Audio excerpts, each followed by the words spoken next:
All right, hello and welcome to this training. As you can see from the title, what we're going to be covering today is the 24-hour empire, or in other words, how to start a one-person business in one day.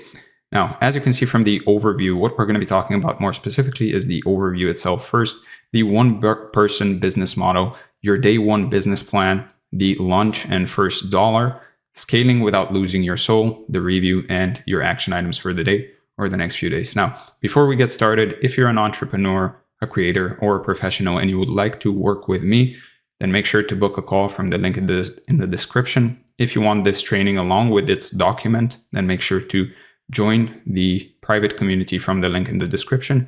And if you want daily tips sent to you on health, wealth, love, and self, then make sure to follow the newsletter again from the link in the description. Now, if you like content like this, make sure to like the video, subscribe, comment below what you'd like to see next. And with that out of the way, let's get started and talk about the one-person business model. So before we get into the hour-by-hour breakdown of actually launching your thing, we need to talk about why and what you're actually building here. So most people skip this part and they just basically jump straight into tactics, into tools, funnels, whatever.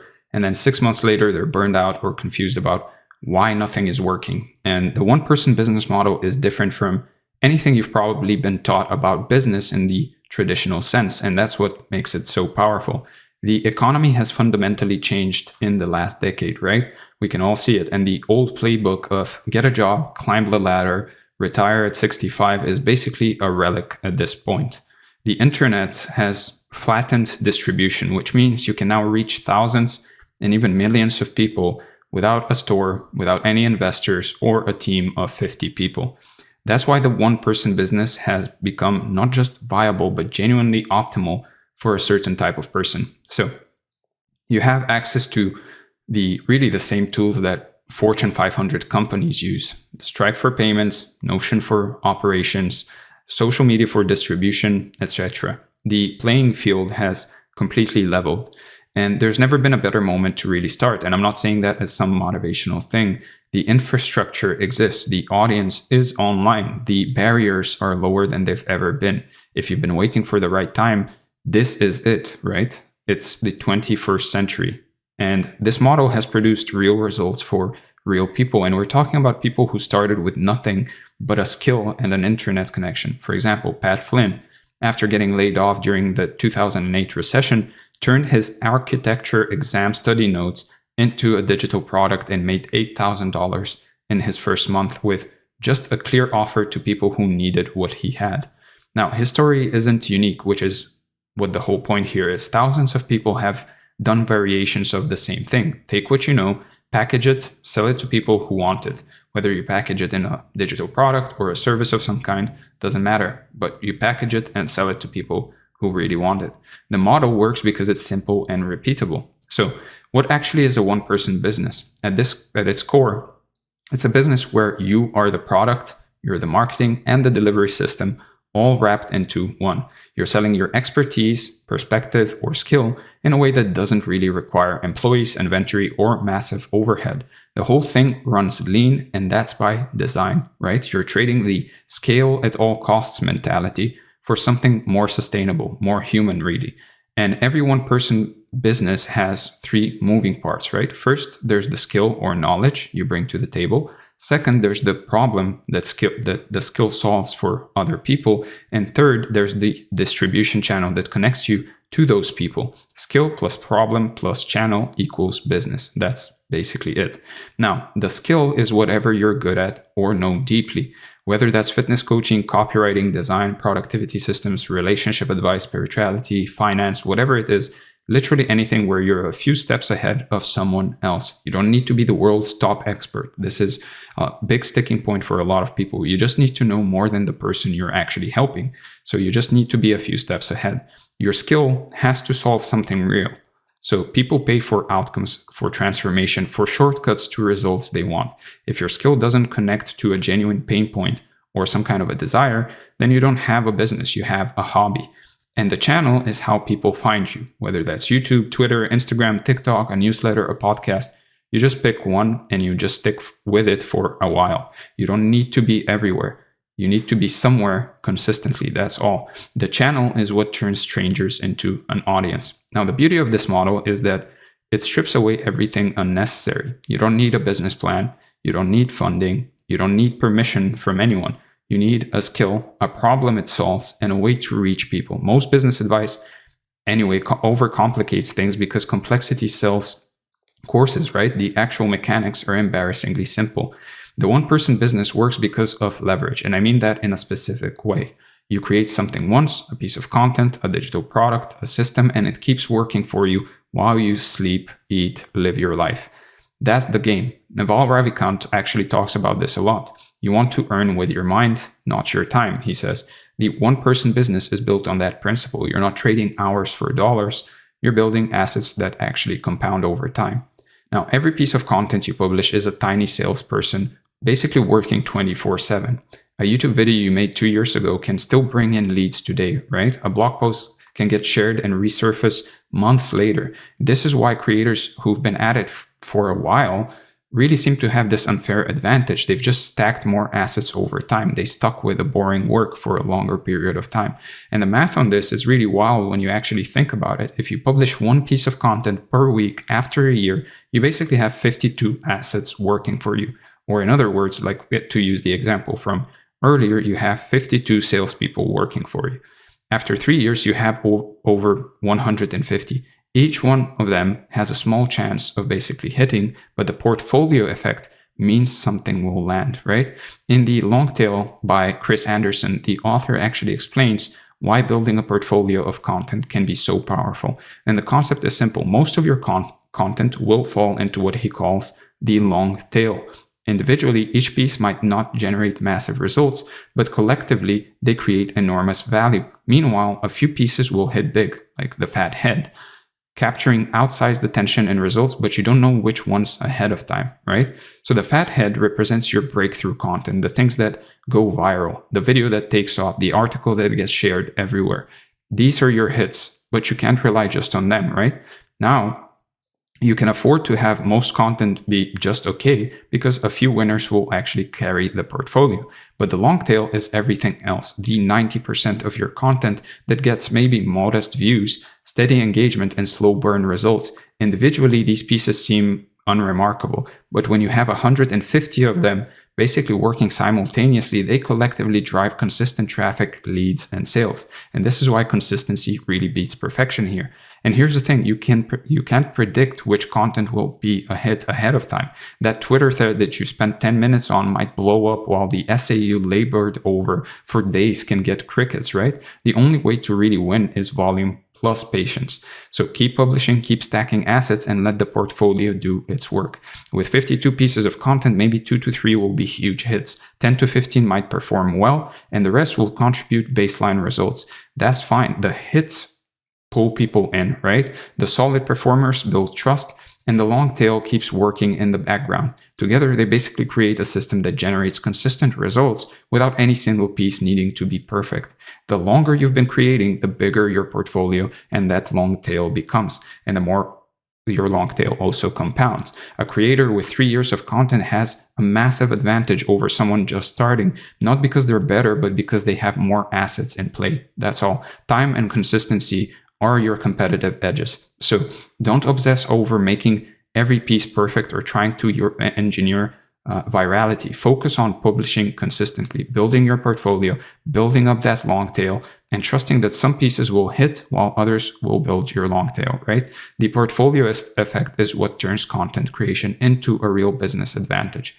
Now, digital products and services are pure leverage. An ebook, a course, a template, a membership, a service, you build it once or standardize it and automate it once, and you sell it infinitely. There's no marginal cost to serving the 1,000th customer versus the 10th. So most successful one-person businesses have a product stack where you offer things at different price points, maybe a free newsletter, a $50 ebook, a $500 course, a $5,000 coaching package, or a $10,000 service. The free stuff builds trust, the cheap stuff builds buyers, and the expensive stuff builds income. Everyone enters at a different level. Now, your first product will probably be a bit mediocre, and that's fine. You get feedback, you improve it, you release version 2. The point is to just start, not to be perfect, right?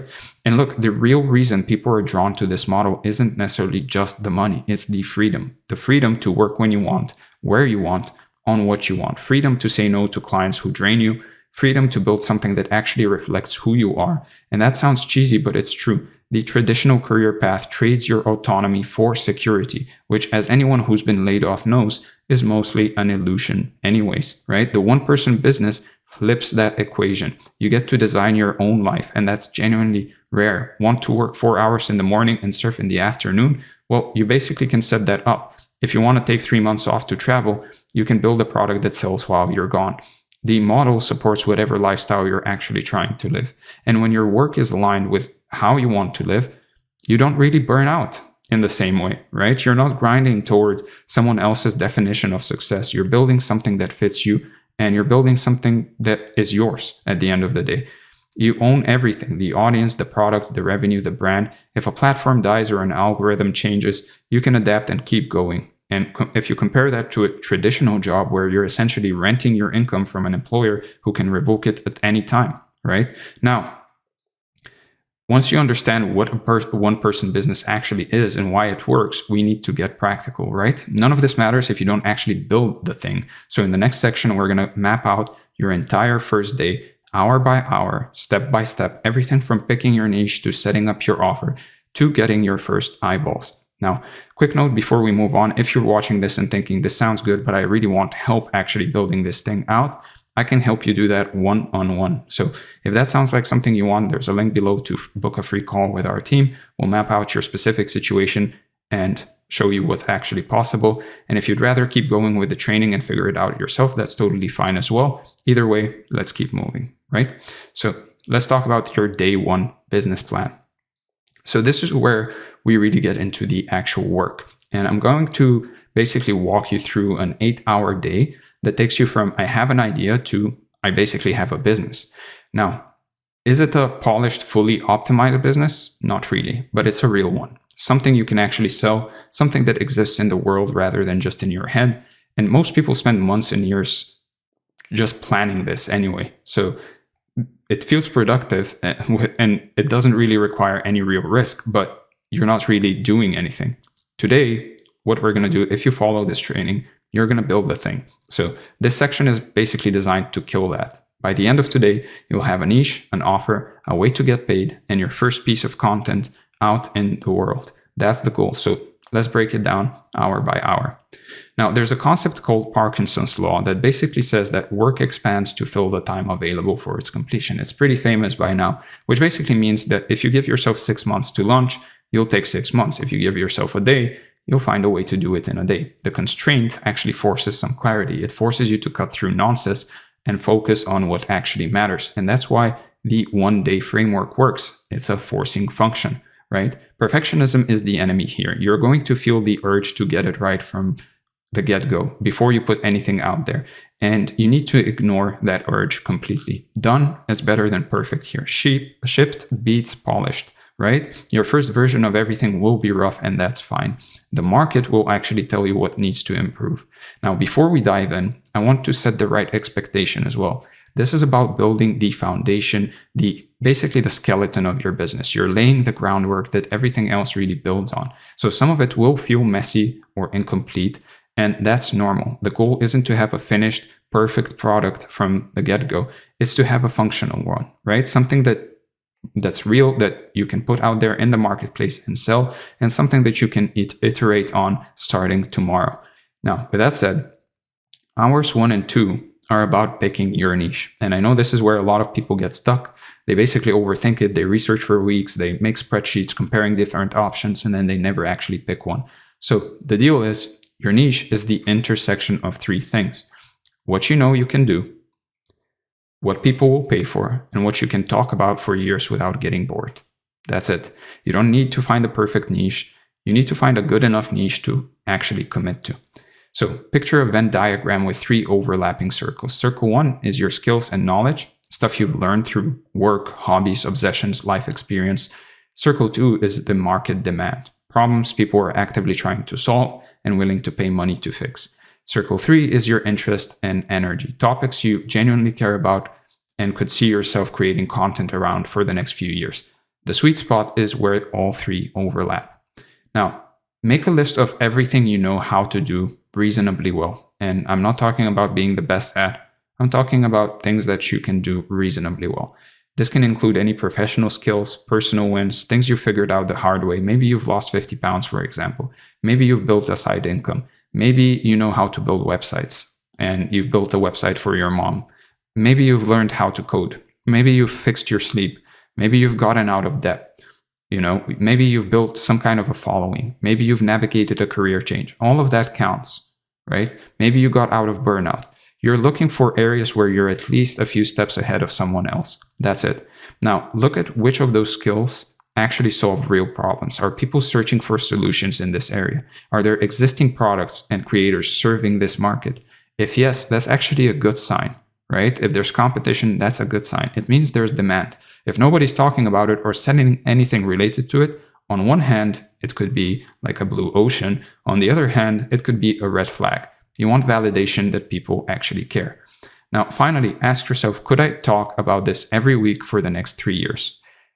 Now, before you get scared, that doesn't mean that you're literally locked into this one topic forever.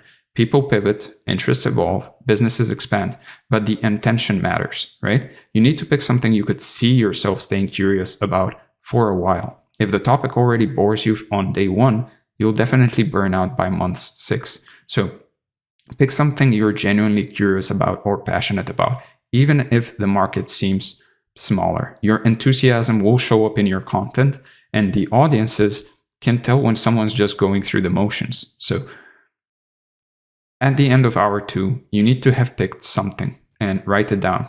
You can write it down in this very simple way.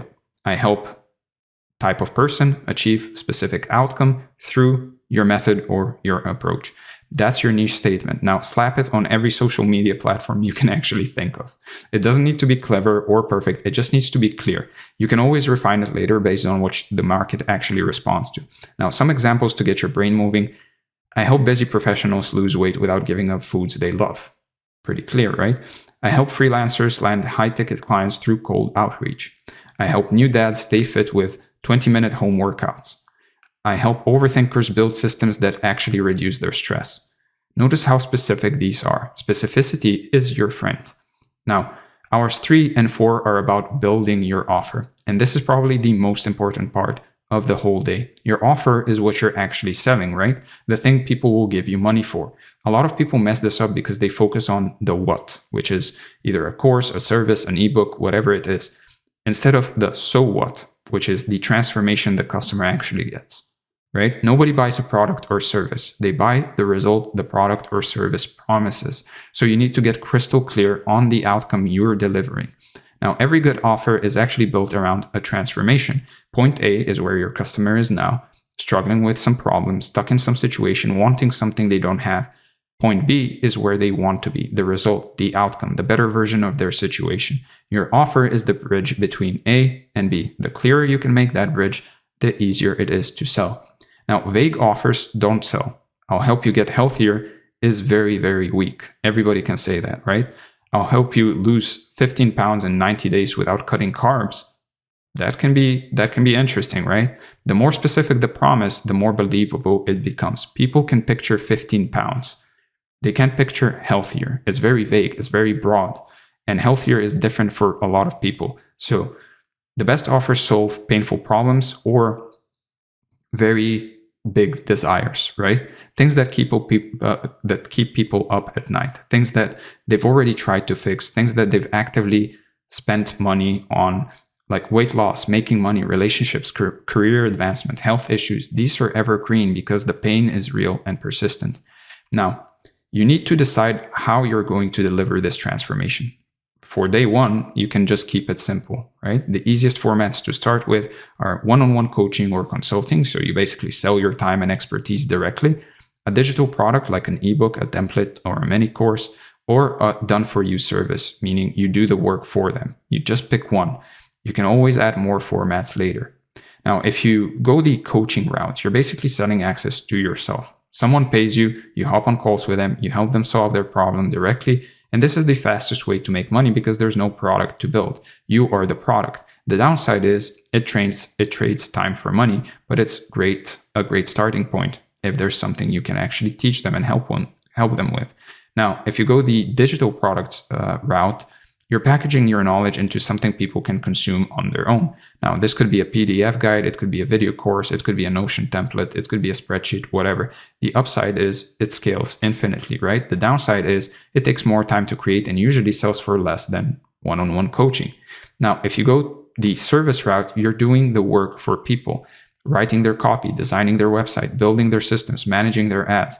This can be very lucrative because you're selling outcomes directly. The downside is it's essentially a job you created for yourself. So it only scales with more hours or higher prices or hiring people. But then it's not a one-person business, right? So you set a price, and this is where people freeze up a lot.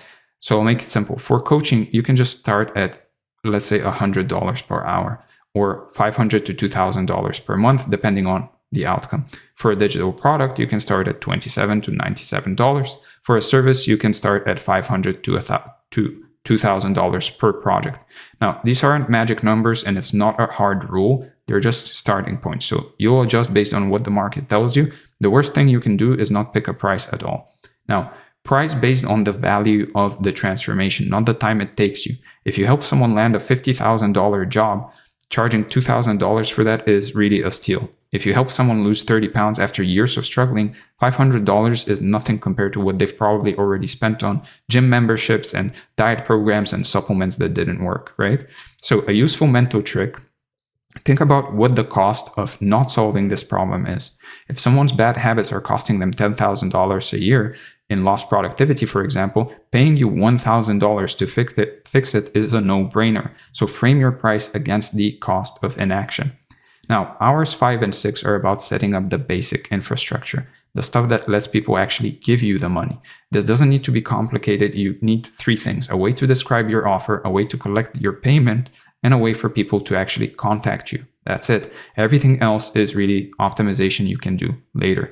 So your storefront, quote unquote, can be incredibly simple on day one. It could be a Notion page, it could be a card site, it could be a Google Doc, a simple landing page, even a detailed social media bio with a link. That can be it. The point is to have somewhere you can actually send people that explains what you do and how to buy. Don't spend 4 hours picking fonts and colors. That's so unimportant. Spend 30 minutes getting something functional up, right? Your page needs to answer 4 questions. Who is it for? What problems does it solve? What do they get? How do they buy? That's your entire landing page.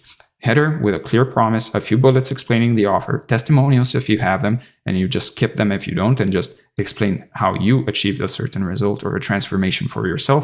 And then you add a button to buy or book a call. That's it. I've seen people make their first $10,000 with a Google Doc as their sales page. Seriously, it happens all the time. The packaging matters way less than the offer itself, so don't let "I need a better website" become an excuse not to launch. Then set up a way to actually get paid. Stripe is the easiest for most things. I also recommend WAP. You can have an account in 15 minutes. If you're doing coaching, you can use Calendly plus Stripe to let people book and pay in one step. If you're selling a digital product, you can use Gumroad or a StanStore. Both of those work great and will take you like 10 minutes to set up. PayPal works too if you're in a hurry. The tool doesn't matter. Having a tool matters, right? You need to get something with which people can actually pay you. The fewer steps between "I want this" and "I bought this," the better. Every extra click actually loses you customers. So make it stupid easy to give you money. That's it. And make sure people can actually reach you. An email address, a DM option, a calendar link, something. You want to be accessible, especially early on when every conversation is really a learning opportunity and feedback for how to improve the product or service. Some of your best insights will actually come from talking to potential customers who didn't buy. They'll tell you exactly what's missing and what deterred them from it. So at this point, you've got a niche, you've got an offer, you have a way to get paid. That's a business. It's rough, it's basic, but it exists, right? We've done more progress in a day than most people do in months. The next step is getting eyeballs on it, because the best offer in the world really means nothing if nobody knows about it. In the next section, we're going to cover how to actually launch this thing and make your first sale, the content strategy, the outreach, and the stuff that turns "I have a business" into "I made money today." So let's talk about the launch and first dollar. Now, Hour 7 and 8 are where things start to get real, right? You build the thing, now you need people to see it. And this is the part that most people avoid because it feels a bit vulnerable. Putting yourself out there, asking for attention, asking people to give you money for your service, risking rejection. But the truth is, nothing happens until someone knows you exist. And that's the price you got to pay, right? If you feel uncomfortable with it, well, that's the price you have to pay. You can have the best offer in the world, and if it's sitting in a Google Doc that nobody's ever seen, it's worth exactly $0. So this section is about getting visible, getting in front of the right people, and making your first sale. The goal by the end of today isn't to go viral or to build a massive audience. That's not really possible in a day. It's to get your first paying customer. One person, one transaction, that's the win. Now, your first sale matters way more than the money you get for it, right? It's proof of concept. It's validation that someone out there values what you're offering enough to exchange money for it, to exchange a currency for it. That psychological shift from I have an idea to I have customers really changes everything. It gives you momentum to keep going and data to really improve your offer and confidence that this thing can actually work. Now, once you've made one sale, the second becomes easier. And the third. Each sale is basically evidence that your offer works, which makes it easier to talk about, easier to sell, and easier to believe in. And the first one is always the hardest because you're really selling without any proof. After that, you have some receipts. Now, the reason we're cramming this into one day or in day one is because speed matters. The longer you wait to put something out there, the more doubt creeps in. You start second guessing your niche. You're going to start tweaking your offer endlessly. I've seen this 1,000 times. You're going to start convincing yourself you just need one more thing before you're ready. Launching fast short circuits all of that. You get real feedback from real people instead of imaginary feedback from your own head. Now, your first move is to create one piece of content that introduces you and your offer to the world. This could be a Twitter thread. This could be an Instagram post. It could be a YouTube video, a LinkedIn article, a TikTok, whatever platform makes sense for your audience.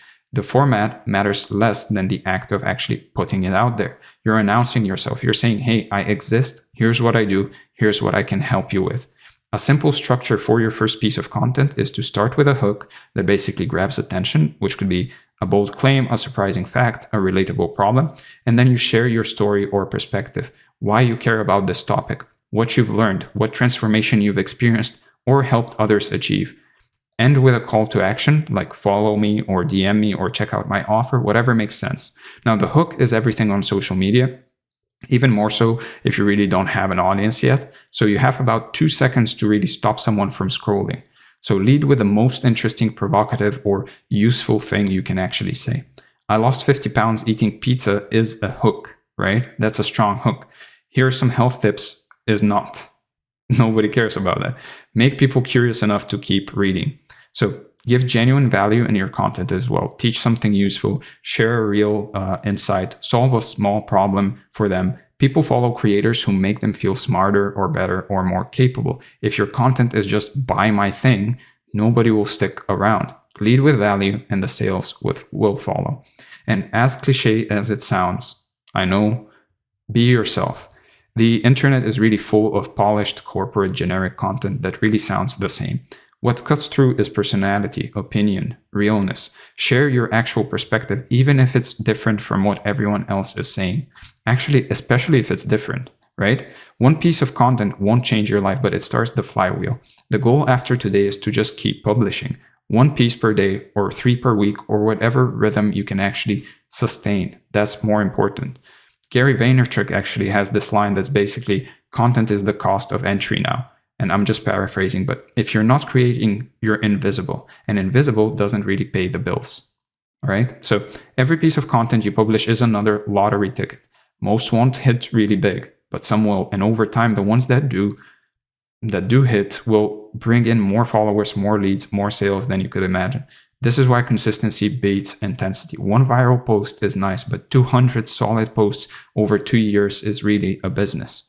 Now, content is great for long-term growth, but if you want to make money today, you might have to do some outreach. And this means proactively reaching out to potential customers and actually starting conversations. And yes, it feels awkward at first, especially if you're not a salesy person, but it's the fastest path to your first sale. You're going to where the customers already are instead of waiting for them to find you. Now, direct messages are underrated, really underrated. I know because I was at one point an appointment setter through DMs, and a lot of money can be made with just DMs.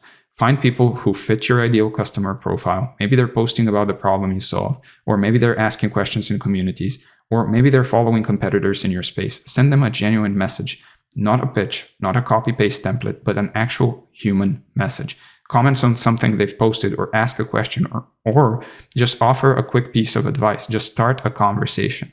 Now, the goal of outreach isn't to sell on the first message. It really isn't. This is why most people do it wrong. It's to start a relationship. People buy from people they trust, and trust takes time. So your first DM should be warm, it should be helpful, and low pressure. Hey, saw your post about X. Have you tried Y? That kind of thing, right? You're offering help. If the conversation goes well, you can eventually mention what you do. Now, outreach is a numbers game. You're not going to convert everyone you message, not even close. But if you send 50 thoughtful DMs, maybe 5 to 10 of those people will respond, and maybe 1 or 2 of those will become customers, or at least book a call. That's the math. So don't get discouraged by non-responses. Keep going. The more conversations you start, the more chances you have to make a sale. Now, another outreach strategy is to show up in communities where your target audience basically hangs out, and then you create content as well in different ways. It could be Facebook groups, it could be Discord servers, it could be Reddit threads, it could be Twitter or X, wherever they gather, right? Don't just lurk, actually participate, answer questions, share insights, be helpful. When people see you consistently adding value, they'll naturally want to learn more about what you do. It works almost every time. The trick with communities is to give way more than you take, though. So if every post is a plug for your offer, you'll get kicked out, or at the very least, ignored. But if you're genuinely helpful for weeks or months and then occasionally mention your offer when it's relevant, people will actually be interested. Build goodwill first, and then you can cash it in. So showing up consistently in communities will build your authority over time. People will start to recognize your name, associate you with expertise in a certain field, and think of you when they need help. But it's a slower play than direct outreach, yet it really compounds just the same way as content. So you've put out the content, you've done some outreach, and now someone's interested. They've DM'd you back, they've asked questions, maybe they're warm. How do you actually close the sale? This is where a lot of people fumble because they either push too hard or don't push at all. The key is to be helpful, be clear, and make it easy for them to say yes. Now, before you pitch anything, understand what they actually need. So you need to ask some questions. What is their current situation? What have they actually tried? What's their big challenge? What would success look like for them? The more you understand their specific problem, the better you can position your offer as the solution. Most people are terrible at selling because they talk too much. The best salespeople listen. Let the prospect tell you what they need, what they're struggling with, what they want. Your only job is to ask questions so you can understand those things. Now, sometimes the person isn't really a good fit for your offer, and that's fine.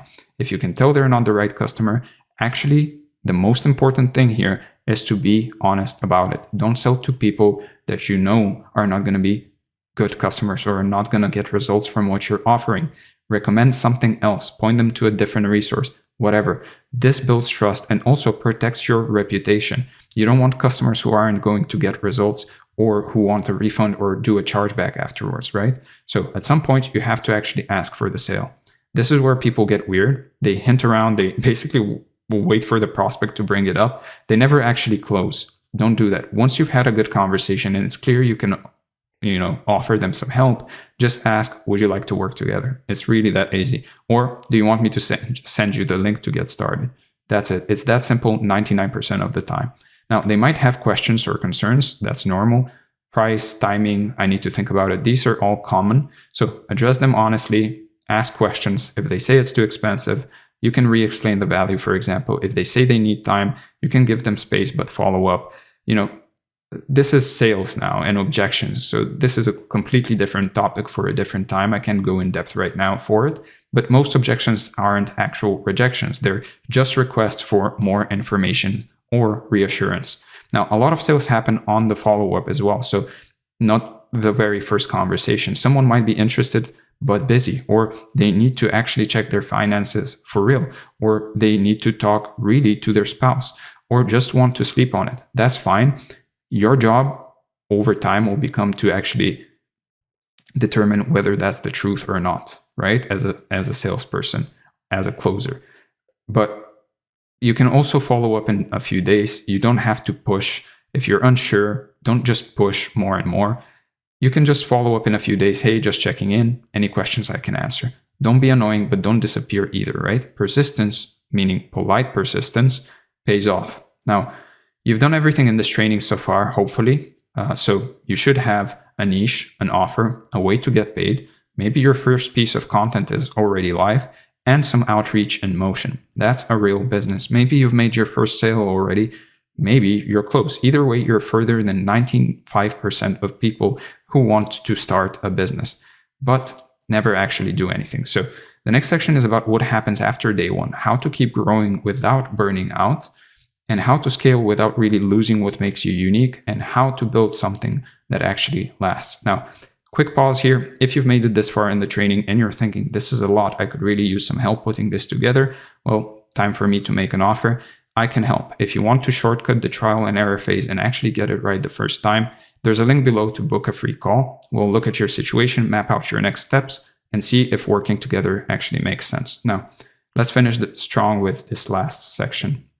So let's talk about scaling without losing your soul. So you've maybe launched, you've maybe made your first sale, or you're close. Now the question becomes, how do you keep this going without really burning out? Because here's what happens to a lot of people. They go hard for a few weeks or months, maybe harder than they've ever gone for. And they start seeing some traction, and then they crash, right? They get tired, they lose motivation, they start resenting the thing that they actually built. And the whole point of a one-person business is to create freedom. So if you're hating your life, you've just created a worse version of the job you were trying to escape.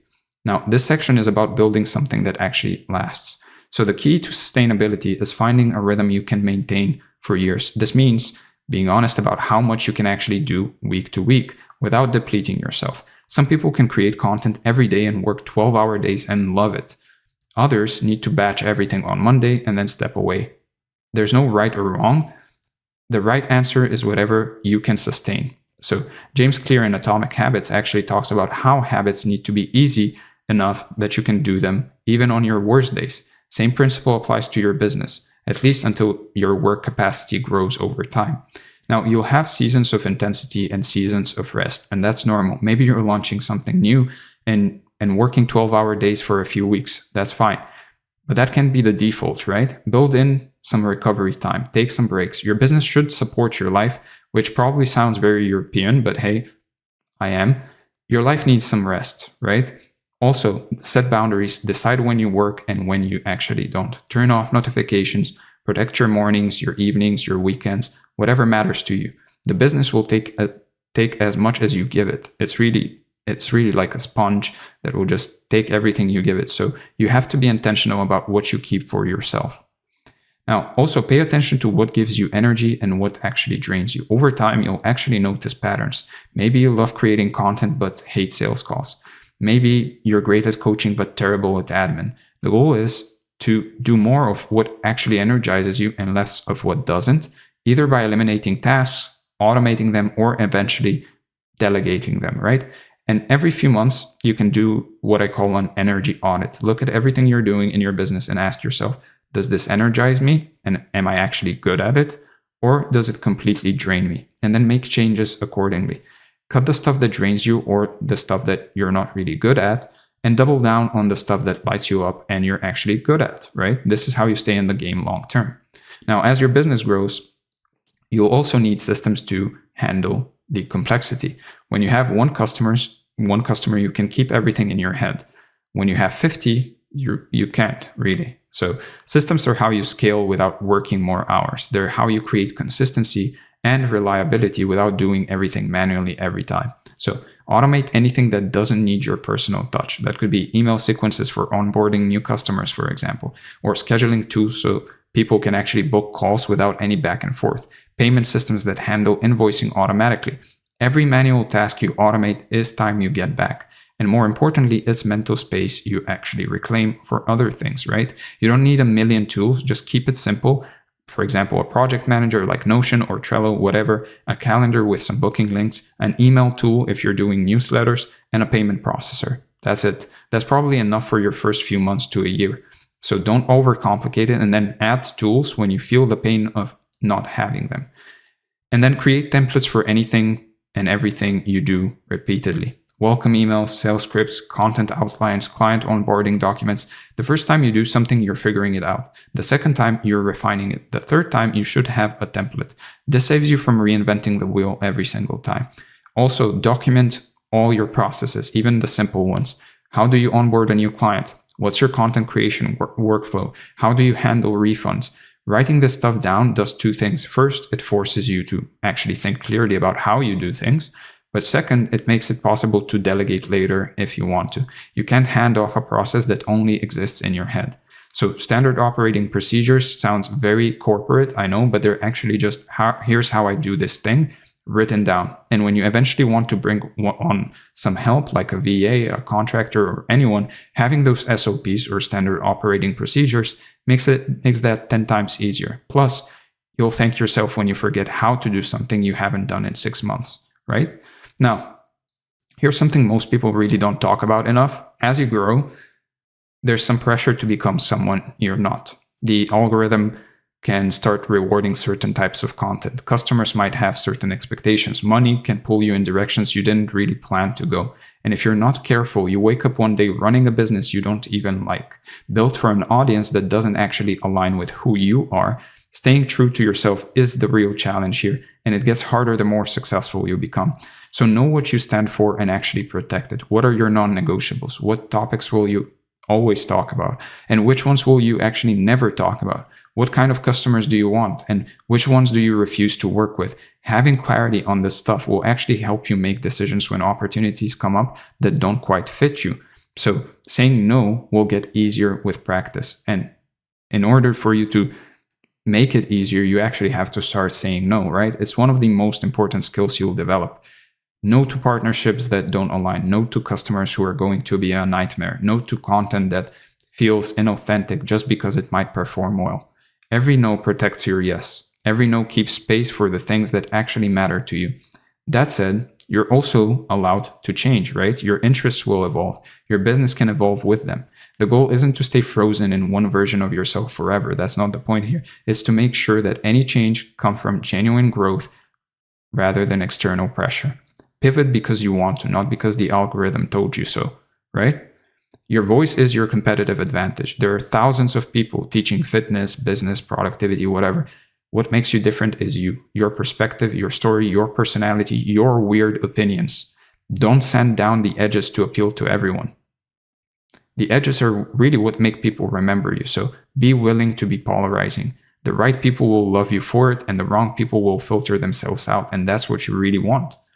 Embrace the things that make you weird, right? The stuff that you're almost embarrassed to share are often the stuff that resonates the most with people.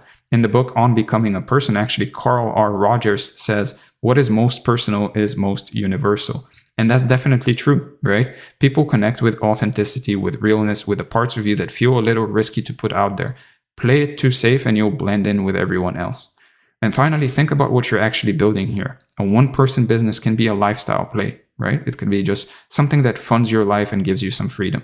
Or it can be something bigger. It could be a body of work. It could be a community. It could be a real impact on people's lives. Neither is better than the other, but it's worth knowing which one you're going for because it changes how you make decisions along the way. At some point, the money becomes less interesting than the impact. You've got enough to live well, and the question really becomes, what am I actually doing with this platform? What change am I creating in the world? For some people, that's helping thousands of people transform their health, wealth, love, and self, right? For others, it's just living a good life and inspiring others by example. Both are valid. Now, the businesses that last are usually the ones where the founder cares about something beyond just profit. There's a sense of mission, of purpose, of, this matters. That doesn't mean you need to be saving the world. That's not what I'm saying. It just means you should be doing something that feels meaningful to you in some way. If you're only in it for the money, you'll quit eventually. So think in decades and act in days. The decision you make today and the decisions in general you make will compound over years, right? That piece of content you're creating might be bringing in leads 5 years from now. That relationship you're building might turn into your biggest partnership. Play the long game, be patient, build something you'll still be proud of in 10 years, because if you do this right, you'll still be doing it in 10 years. You'll love doing it in 10 years. So most people overestimate what they can do in a year and completely underestimate what they can do in 10. The creators who made it overnight usually have years of invisible work behind them. Some of them have even archived some of their older work. Don't compare your day 1 to someone else's year 5, right? Stay in the game, keep showing up, the results will come eventually. Now, let's go over the review. We talked about the one-person business model, your day 1 business plan, the lunch and first dollar, scaling without losing your soul, the review, and finally, your action items for the day or the next few days. First, block out 8 hours this week and just execute the day 1 plan. Pick your niche, build your offer, set up your infrastructure, create your first piece of content, and start your outreach. You can also, if you want to, break it up into 2 4-hour periods, right? Publish at least 3 pieces of content per week for the next 90 days and send 10 DMs daily to potential customers in your target audience. And finally, if you want help building this out faster, book a free strategy call using the link below and we'll map out your personalized roadmap together. With that said, if you enjoyed this video, make sure you give it a like, subscribe, comment below what you'd like to see next. Thank you for being here, and I'm going to see you in the next one.